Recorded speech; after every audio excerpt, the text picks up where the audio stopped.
আজকে আপনাদের দেখাবো আমার বারান্দা বাগানটা। ছাদ বাগান তো অনেকেই দেখেছেন। এখানে দেখুন কত ধরনের ভ্যারাইটি অফ চন্দ্রমল্লিকা। আর এগুলো কিন্তু কোনোটা কেনা না, হ্যাঁ, সব আগের বছরে গাছ থেকে আমি চারা তৈরি করেছি। এই কালারটা আমার ভীষণ প্রিয়, হলুদ আর লালের মধ্যে। ঠিক আছে, এটা দেখুন কত বড় মাপের রানী কালারের চন্দ্রমল্লিকা। কালারটা দেখেছেন, সূর্যের আলো পড়াতে মানে আজকে ওরা প্রাণ ফিরে পেল। এটা দেখুন ডালিয়া, স্মল সাইজ ডালিয়া। আমি এবার বড়টা আনিনি, কারণ টবের মধ্যে না বড়টা খুব বেশি হয় না, স্মলটা আনলে অনেক বেশি হয়।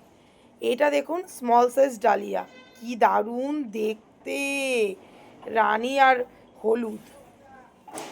এটা দেখুন পেঁয়াজি কালারে, এটা তো খুব কমন চন্দ্রমল্লিকার ভ্যারাইটি, আর এটা ভীষণ পরিমাণে হয়। এগুলো কিন্তু সব কাটিং করে রেডি করেছি। আচ্ছা, এখানে দেখুন হচ্ছে এই কালারটা দেখুন, একটু পেঁয়াজি কালারের, বোঝাতে পারছি?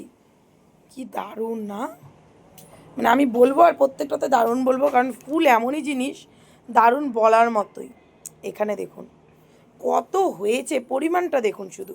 আচ্ছা, এখানে কিন্তু আছে গোলাপ, সাদা গোলাপও আছে, দাঁড়ান এই দেখুন।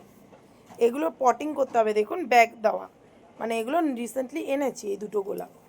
আচ্ছা, আমার কাছে হলুদ গোলাপ আছে, লাল গোলাপ আছে, এবার এই দুটো এনেছি। এটা দেখুন সাদা রঙের চন্দ্রমল্লিকা, আর এখানে আছে আমার লাকি বাম্বু। তারপর আমার মা মহারানী বৃন্দা দেবী। তারপর আছে আমাদের, এই নামটা আমি ভুলে গেছি, যাই হোক, এই হচ্ছে আমার পুরো বাগান বিলাস, মানে আমার বারান্দা বাগানটা। ঠিক আছে, কেমন লাগলো জানাবেন কমেন্ট করে। আর বেস্ট পার্ট হচ্ছে আমাদের মেয়েদের যে সব জিনিসটা কিন্তু ম্যাক্সিমাম টাইম রান্নাঘর, আর রান্নাঘর থেকে আমার বারান্দাটা দেখুন।